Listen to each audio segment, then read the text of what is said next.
But you can extend your blessings to all people, because this inner power is divine and not satanic.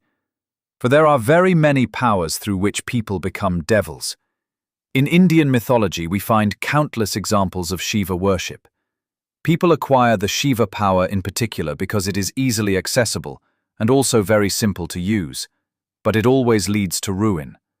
Nothing good has ever come of it for any person. People have used this power to hurt and ruin others. In doing so, they have sinned against themselves, because the law is immutable. If you wound someone with your fist or a weapon, the weapon is not punished while you go free, with the excuse that the weapon caused the death, and not you. It was you who used the weapon, therefore you are the murderer. If you put the dark powers of evil into your service, then it is you who will be punished, because you have used these negative powers. You bear the full responsibility, and those negative powers are so immense that they enable you to commit very, very terrible sins.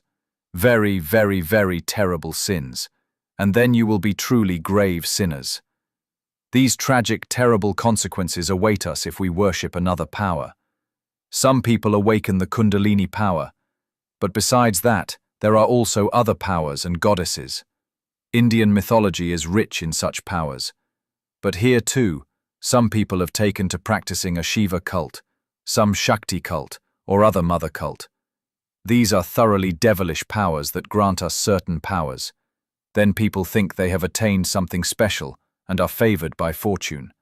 But they are only being singled out so that they become terrible devils who plunge themselves and others into difficulties.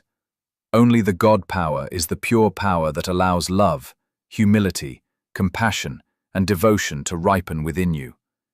Then you will wish for nothing more than to make your fellow human beings happy, to bestow gifts upon them, and to serve them. Here, Sant Singh presents the true nature of the deities in a very clear and understandable way, even using the word satanic in this context. This is noteworthy, since the entity called Satan in Christianity does not exist in Hinduism. He explains that nothing good has ever come to anyone through the worship of Shiva. The Shiva power, he states, was therefore used to hurt and ruin others. Whoever acts this way will be held accountable for all the crimes that devilish beings have committed on their behalf. He emphasizes that these negative powers enable people to commit extremely terrible sins. Furthermore, he brings up the Kundalini power. He states that all powers like Shiva, Shakti, or any other mother power are thoroughly devilish powers. To make use of their services, he claims, would lead to transforming oneself into a devil who brings trouble upon oneself and others.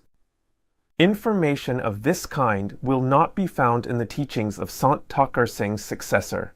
He praises the Shiva power and the mother power in the highest possible terms and presents them as faithful servants of God, who work only in harmony with his will, thus submitting to the divine order. According to him, any harm and destruction they cause would only occur in accordance with this divine order, but never out of malice, because, in his view, they are purely good beings.